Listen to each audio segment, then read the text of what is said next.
Hi, welcome to Prime Recap. After drinking the sacred herb tea, a young prince becomes the greatest warrior of his people and must save Wakanda from the hands of a tyrant king. Today we will recap the story of the 2018 movie, Black Panther. Thousands of years ago, a meteorite made of vibranium, the strongest material in the universe, hit the African continent, affecting all plant life around that region. When the first humans appeared in those lands, 5 great tribes settled down and called that place Wakanda. These tribes live constantly at war, until one day when a warrior received a vision from the panther goddess, who led him to the heart-shaped herb. After ingesting this plant, the warrior was blessed with superhuman strength, speed and instinct. After this, he became king and the first Black Panther in history, whose mission was to protect Wakanda. 4 of the 5 tribes agreed to live under the rule of the great king, but the Jabari tribe isolated itself in the mountains. Over time, the people of Wakanda began using vibranium to develop technologies far more advanced than any other nation. However, as Wakanda prospered, the rest of the world sank into chaos. To keep the vibranium and all their technology safe, the Wakandans went into hiding and disappeared off the map. In this way, they were able to hide the truth about their power.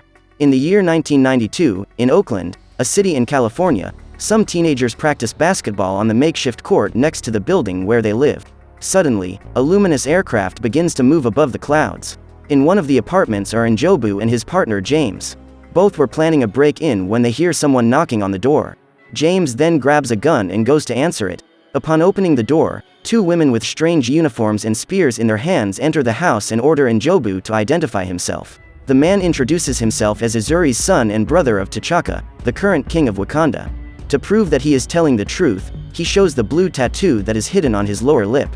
Only the descendants of the nation have that mark. Just then, T'Chaka appears and they both kneel before the king. Njobu introduces James to his brother and claims to trust him with his life. After they embrace, T'Chaka tells them that Wakanda recently suffered an attack and a man named Ulysses Klaue stole 250,000 pounds of vibranium, placed a bomb on the border of Wakanda and escaped. Many deaths were caused, and the most intriguing thing is that Ulysses knew where the Wakandans hid the vibranium and how to attack.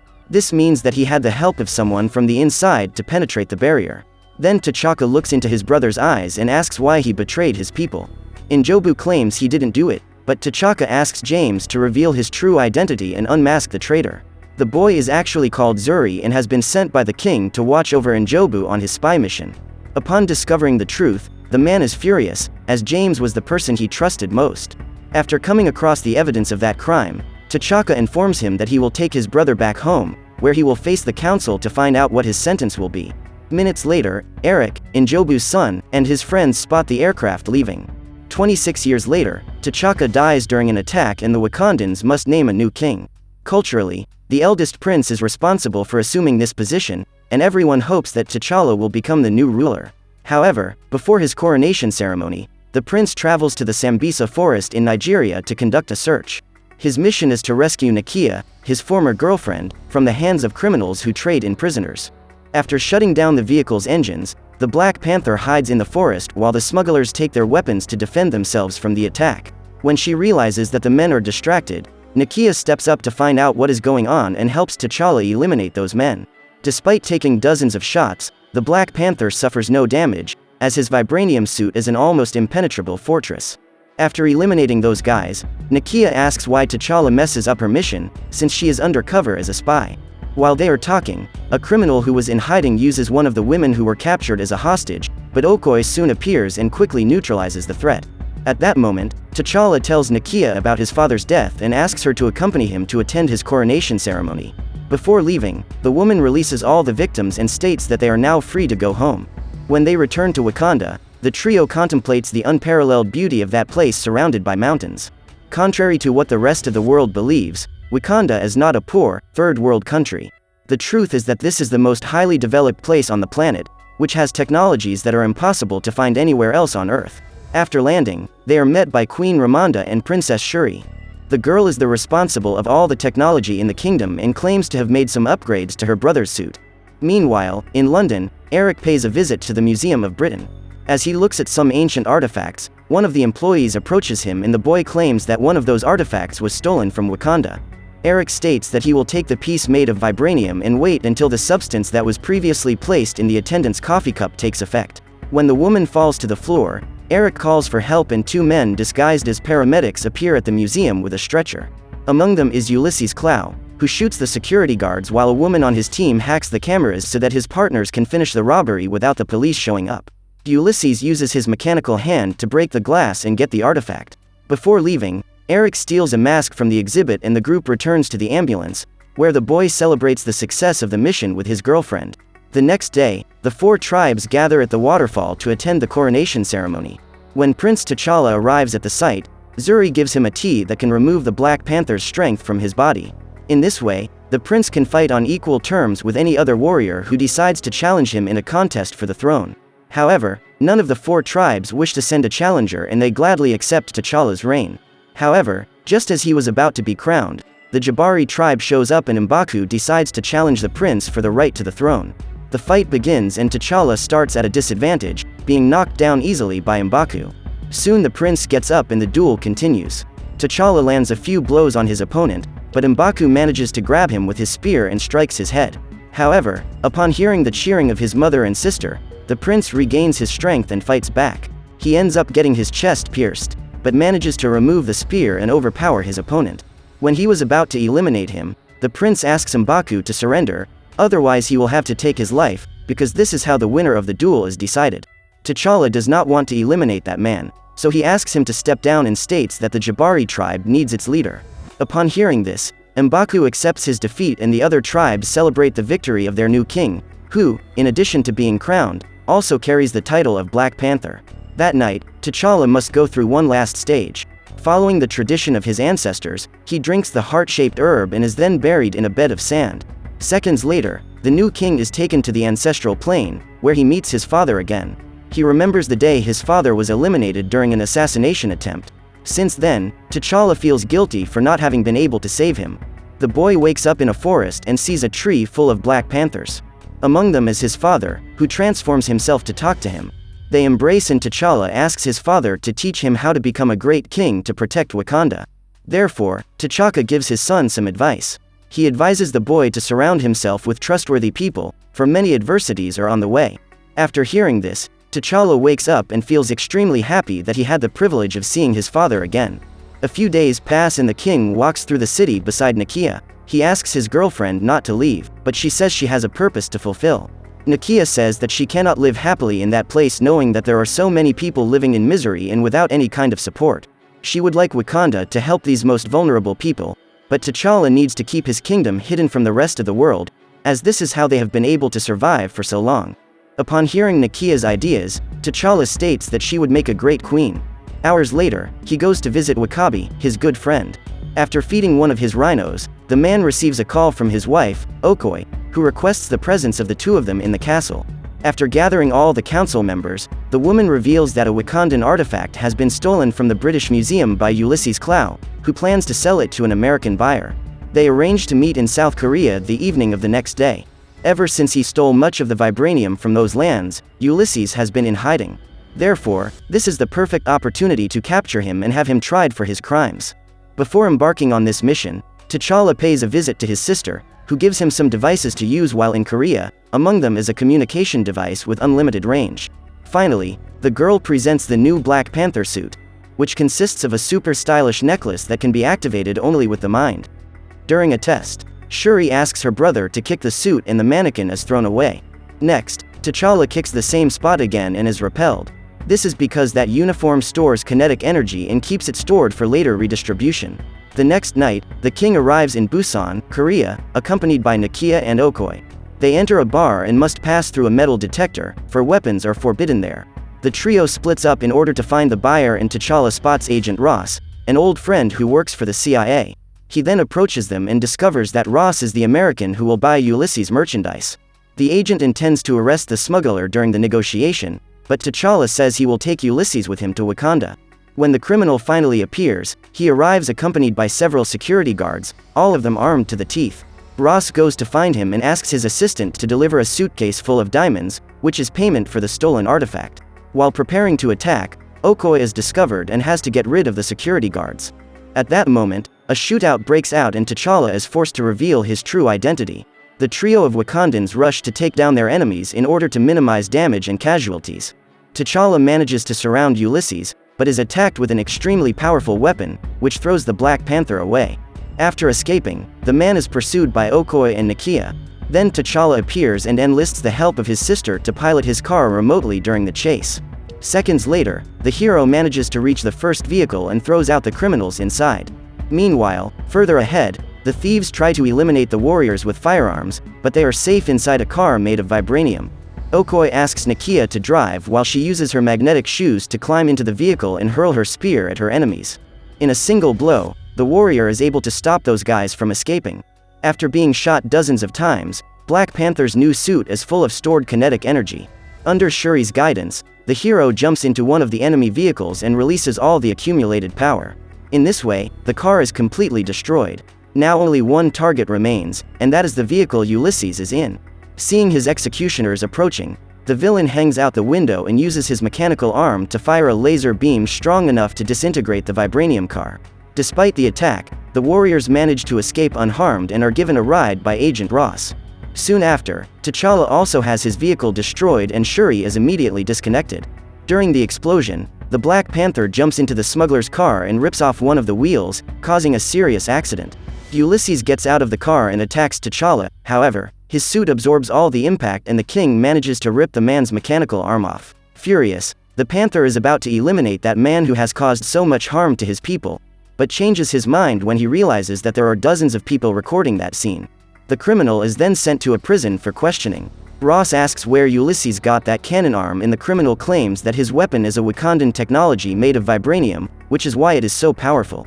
Ross believed that Wakanda is a third-world country and is surprised to discover that these people possess such powerful technology.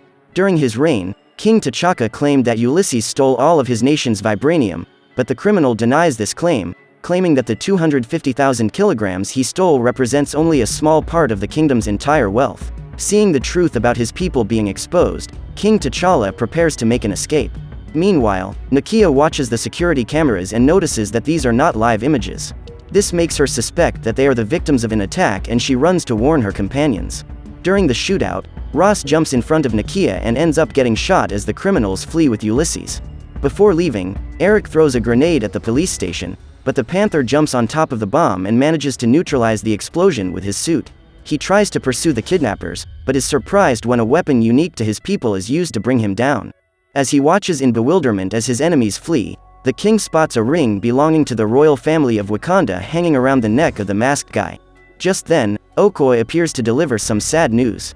To save Nakia, Agent Ross jumped in front of the bullet and had his spinal cord hit. The technology of that nation is not able to save him, so the woman asks permission to take him to Wakanda, where he will be treated.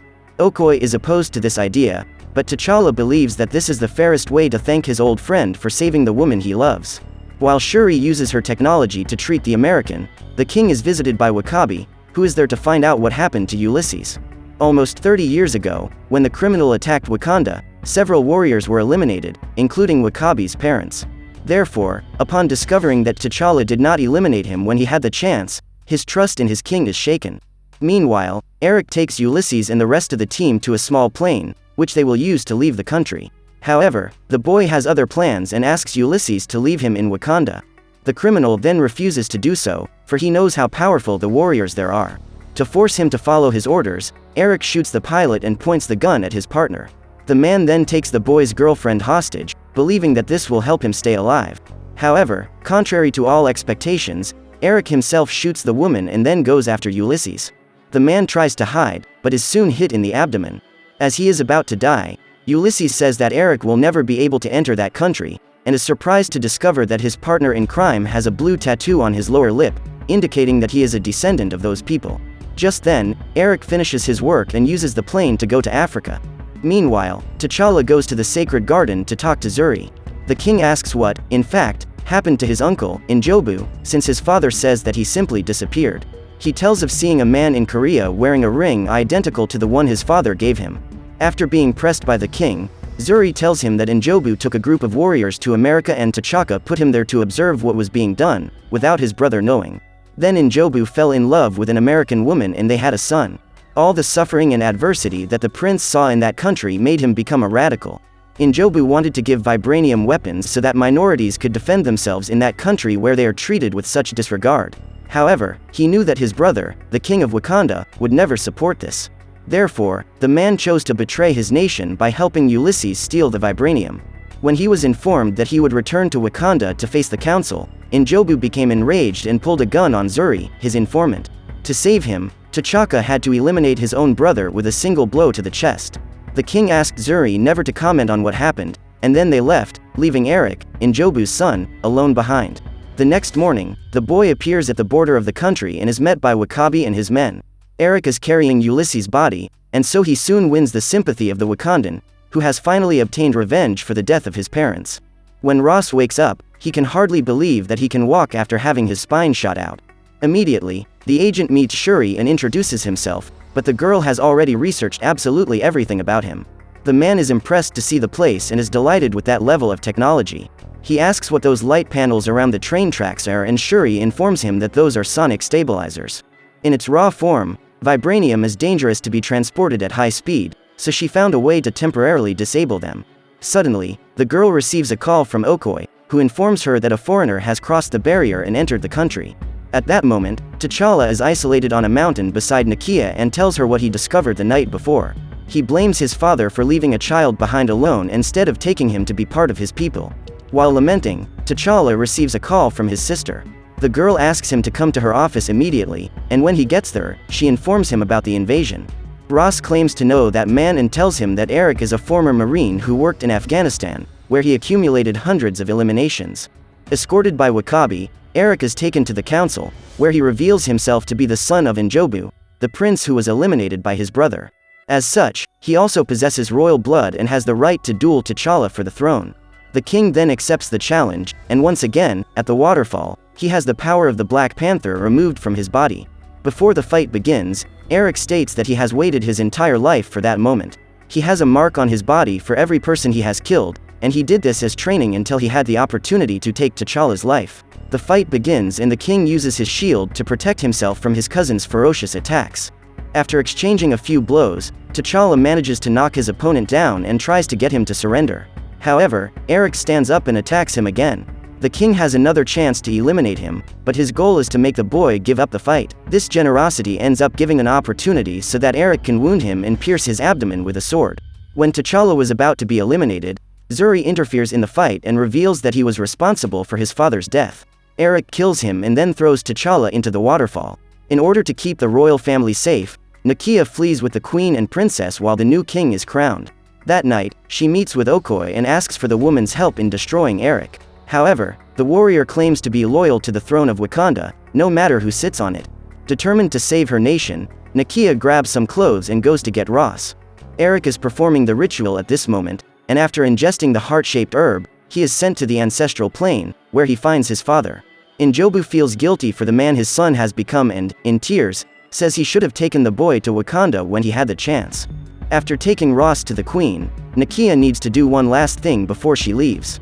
She goes to the sacred garden and steals a unit of the heart-shaped herb. At this point, Eric wakes up and orders his servants to burn the entire garden, because he doesn't want any other king to have access to the Black Panther's powers.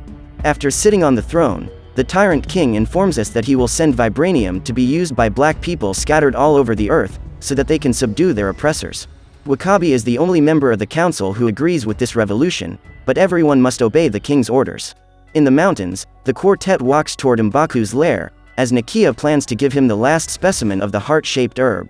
The queen suggests that the warrior take the Black Panther's powers, but Nakia knows that she will need an army to dethrone Eric. Therefore, she proceeds with her plan to deliver the plant to M'Baku, the leader of the only tribe that is not loyal to the crown. As they approach the cave entrance, they are captured by the Jabari and taken to their ruler. M'Baku is informed that an outsider has become the king and is about to destroy Wakanda. Nakia gives him the heart-shaped herb, however, the man has a big surprise. He leads the small group to an isolated location where T'Challa is being held. At that moment, ice is the only thing keeping him alive. One of the fishermen from the Jabari clan found him comatose on the riverbank. The queen then prepares tea and gives it to her son. Minutes later, T'Challa wakes up, determined to take back the crown. Shuri hands her brother the Black Panther necklace and T'Challa asks for a moment alone with M'Baku. He thanks him for saving his life, and the man claims that he was just paying a debt. T'Challa asks if the Jabari leader can lend some warriors to help him regain the throne. But M'Baku refuses. This being the case, T'Challa must return alone and demands that the duel continue, since there has been no surrender and he is still alive. However, Eric refuses to duel again and states that he is now the king. The man orders his servants to send ships containing equipment made of vibranium to various parts of the planet. By this time, Shuri has made it to her lab and enlists Ross's help to destroy the aircraft before those powerful weapons fall into the wrong hands. The man pilots a warplane remotely and his mission is to destroy the aircraft before they cross the border. To defend his current king, W'Kabi leads his men in a battle against T'Challa, but Okoye decides to support her former king and orders her warriors to arrest Eric. A great war breaks out and the Black Panther must fight against those who were once his allies. At Okoye's command, the warriors appear to help him in this battle and fight against their own husbands to defend Wakanda. Seeing her warrior friends being defeated by Eric, Nakia decides to confront him, and Shuri uses her vibranium gun to try to neutralize the threat. Despite being a great warrior, Nakia does not possess the powers of a Black Panther, so she ends up losing the battle. Shuri continues with her ranged attacks, but is also defeated. Seeing his sister about to be eliminated, T'Challa uses the power of his suit to knock down all of his enemies and runs toward his cousin. They both fall onto the train tracks and continue the duel. T'Challa then asks his sister to start the train so that stabilizers will deactivate the vibranium uniforms. In this way, he and Eric will be unprotected. Meanwhile, on the surface, the warriors are surrounded and forced to surrender. Just when victory seemed to be decided, the Jabari warriors appear and attack all those who oppose T'Challa. Shuri's laboratory is under attack and Ross must eliminate the aircraft before the glass is destroyed.